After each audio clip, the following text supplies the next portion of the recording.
sensible parce que président moo décidé woon le 27 mars bi mu recevoir les patrons de presse ni day doubler bii yoon aide bi parce que kontaan na ci journalistes yi ni ñuy gérer corona bi lépp corona bi la lépp ci corona bi la lépp génn guñu corona bi c'est-à-dire que comme loolu la mu ne li ma leen daan jox dama koy doubler effectivement doubler na ku nekk xëy na la nga amoon daaw su ma juumul ñu si bëri en tout cas am nañ double bi mais kontaanuñu pourquoi parce que comme la polémique ba amoon daaw rek comme ligne bu daaw ba lañ topp polémique bu daaw baay am mooy am na ñoo xam ni jàpp nañ ni la ñu am ëpp na am na ñoo xam ni jàpp nañ li ñu am tuuti na am na ñoo xam ne jàpp nañ sax am na ñu am waruñoo am parce que par exemple Sénégal dafa bëri ay sites d'information mën nga xëy rek ubbi sa machine sa kër def .com asansamba.com léegi daal di journaliste yi daal di liggéey alors bokk la ki nga xam ni comme au niveau de Sénégal ak ñeneen dañuy créer seen entreprise de presse am ay employés di fay location di fay électricité bokkul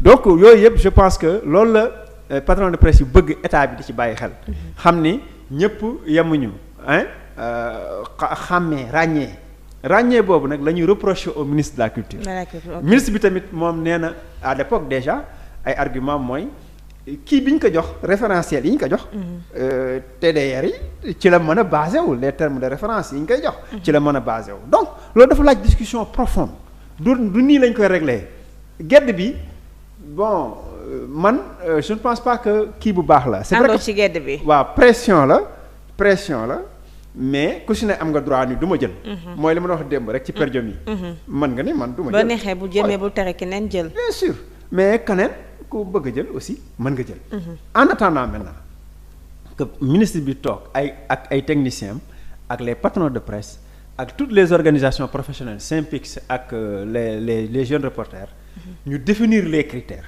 teg ko ci yoon parce que xam nañ kii si ñëpp xamante nañu seen waaw métier la boo xam ni c'est très compliqué nag parce que gars yi esprit critique gu journaliste moom foo ko natt passé na ko gars yi mos naa am benn greffier am soxna journaliste mu ñëw di ma ko laaxan mu ne lu mu wax mu weddi ko soxna am si lu mu wax mu weddi ko parce que journaliste aussi dafa am trop esprit critique c'est-à-dire que boo nekkee moom ci benn cadre tout le temps day protester waaw teewul aussi nag liggéey bi dafa urgent il faut que ministre bi aussi mu am ay référentiels yoo tax mu mën a séddale parce que président daf koy jox ordre ne ko demal nga séddale gaaw joxal gars yi xaalis bi moom itam il faut mu am ay référentiels yooyu du arranger ñëpp tout le temps mënul nekk mais nag évidemment war nañ respecter li nga xam ne mooy au prorata importance su entreprise yi ak seen coût de production ak seen nombre de personnel ak seen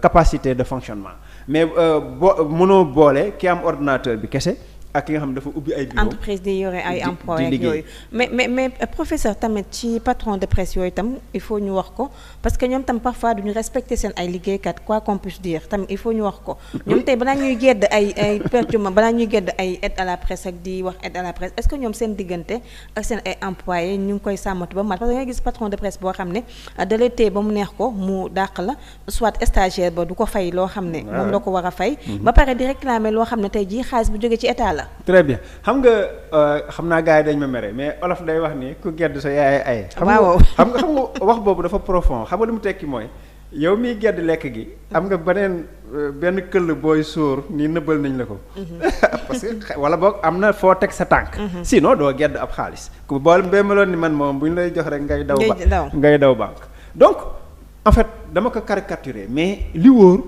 mooy li nga wax c'est vrai statut journaliste au Sénégal dafa yéeme parce que journaliste bi ak les techniciens d'information bari na ci entreprise de presse yoo xam ne du ñu respecter sax la convention collective parce que y a une loi une convention collective ñu bari xamuñu ko mais dinaa ko leeral en quelques secondes il faut nga leeral ko pour ñu ne en quelques secondes du au départ du une loi ñi nekk ci seen profession ñooy toog secteur d'activité boobu ñooy toog waxtaanee. patronat syndicat ba d'accord ci ay règles nii lii la ñuy fay statut avancement nii la règles yépp jébbal que le ministre du travail jël un arrêté d'extension loolu moo koy def mu nekk loi.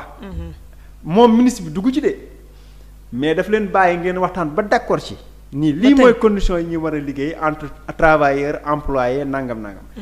léegi nag ministre bi jël un arrêté d'extension de la convention qui devient une loi donc la presse est régie. Sénégal presse bi dafa am li ñuy wax une convention collective de travail. le salaire dañ ko fixer normes yi au départ boo waree commencer temps la nangam lépp dañ ko régler mais patron de presse yi koy respecté bariwul loolu moom nañ koy wax léegi tout de suite patron de presse yi koy respecté bariwul ñu bari dañu dugal seen employé ci informel bu graaw boo xam ni dafa am précarité mooy yow sa bopp da ngay mel ni genre clochard. amoo sécurité sociale amoo couverture garantie maladie. amoo benn garantie ensuite même bu ñu lay dàq c'est sur un coup de tête. si loolu la ñuy wax def erreur bu ndaw wala mu toog neexatoo ko yooyu rek mu jékki-jékki jalal la dàq la mais foofu tamit man damay wax ne journalistes yi ak yenn syndicat journalistes yi dañ ci am wàll bu mag a mag parce que tamit dañuy wax ne comme ni ñu waxee solidarité de corps xam nga am na fu ne yaa ngi koy wax démb ne police dafay am solidarité de corps ak yooyu foog naa tey journalistes yi ak techniciens yi ñoom ñoo war a def seen kuréel boo xam ne tey patron de presse boo xam def na ci employé am ci fi mu nekk loo xam ne neexu ko journaliste seen bopp ñu fajal ko seen bopp parce que dama yaakaar ne syndicat yi fi nekk di xeex lu gis nañ li xew APS fu mu mujjee dañoo def médiation ak lu ñu mel ba mujjeewul fenn te ñooñu dañ doon liggéey léegi ñu dàq la yow amatoo liggéey da ngay reprendre à zéro loolu foog naa ñi nekk ci entreprise yi wala ñi nga xam ne ay techniciens ak journalistes ñoom ñoo ko war a liggéeyee ñoom ñoo ko war a defal seen bopp du question du syndicat rek moom moo war a mën a defal boppam yenn yi mais am na yoo xam ne ñi nga xam ne ñoom ñoo koy dund ñoom ñoo ko war a mën a lijjanti seen bopp. absolument dafa bari ay aspects comme ni nga wax ci APS agence de presse sénégalaise muy institution publique. di agence de presse parce que agence de presse pour ñi ko xamul ci journalisme ñooy journalistes yi. waa agence. ñoom moom loo bëgg ci source daal loo fi jëlee mën nga ne fiable na. waaw ñu da ngay boo xëyee amagoo benn xabaar da ngay dem sa agence. agence. ñooy journalistes yi. looloo tax ñu indi agence de presse alors agence de presse sénégalaise amoon na fa Soleil.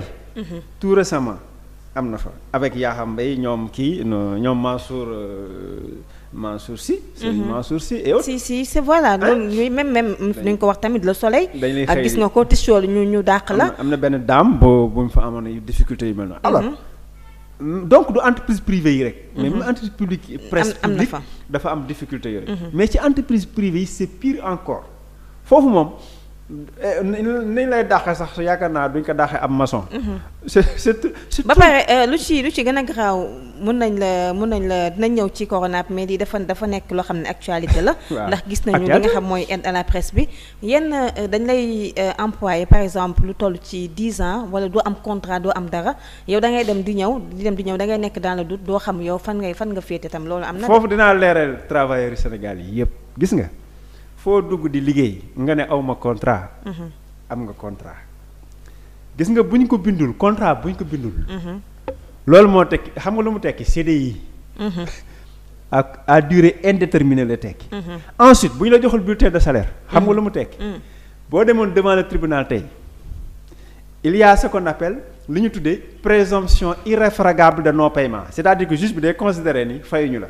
d'accord te nag juge bi moom ci boppam loi mayu ko mu wër ay preuve ni fay nañ la. parce que amoo bulletin. est-ce que comprendre gravité bi. si c'est très grave. waaw ñàkk bulletin bi rek. dafay instaurer li ñuy wax présomption irréfragable de non paiement c'est-à-dire que yow dañuy jàpp ne yow fayuñu la. juge bi nag du jéem a sax seet nga naan non. ak élément de preuve kañ du juge bi moo koy wuti moom. bind naa ko ci registre non signé na fii non. defoo bulletin fayoo ko fay ko. d'accord gis nga danger. donc liggéeykat bu nekk war nga mun am bulletin de salaire. oui léegi prestataires yi nag ñoom seen contrat naka lay demee. est-ce que tamit loolu tam war na parce que ñu ci bari ay prestataires la ñu am. te bu fekkee juum ma xam naa dig ma ci mën a gindi bu fekkee prestataire kese nga mun nga di liggéey ci fenn di liggéey. fenaan yoon terewu ko. si surtout en journalisme ci li nga tuddee prestataire. mooy ñi nga xam ne dañu ay contrat yooyu yi nga xamante ne ay temporaire bokkul ak CDD évidemment mais fii. en matière de presse ñooñu la ñuy wax ay pigistes. wala ñi nekk en freelance. parce que wala boog ñu nekk stagiaire. wala ñu nekk apprenti. parce que dañuy jaxase stagiaire ak apprenti. stagiaire mooy ku jàng ci école journalisme. ñëw ci entreprise de presse foofu may nañ la 3 mois renouvelable une fois muy 6 mois. nga def ko fa normalement am na lu ñu la war a jox transport ak yooyu. d'accord apprenti mooy ki mësul jàng journalisme ñëw ci entreprise de presse. kooku dina fa def ñaari at ñu koy jàngal métier bi kooku apprenti la. mais évidemment bu fekkee day signer stagiaire mais du stagiaire. freelance moom day nekk peut-être liggéeykat c'est comme pigiste bi également. liggéeykat boo xam ni xëy na bu ko neexee ñii ay enseignants la ñii ay mais ñuy def yenn saa yi ay prestations. d'accord maanaam ay liggéey pour entreprise de presse ñu leen di fay. mais loolu du liggéey boo xam ne dafa nekk un contrat permanent. contrat de prestation rek lay doon. d'accord loolu leer na parenthèse la woon rek lu jëm ci li nga xam ne moom mooy li nga xam ne moom moo jëm ci li nga xam ne moom mooy aide à la presse beeg yooyu kon ñu dem gis nañu ne li ci des ci fukki waxtu bareetul ñaari minutes rek moo ci des ñu dugg ci li nga xam ne moom mooy point de situation buy jógee ci ministère de la santé et de l'action sociale ni ñu koy defee bés bu ne professeur xanaa di ñaan rek tey cas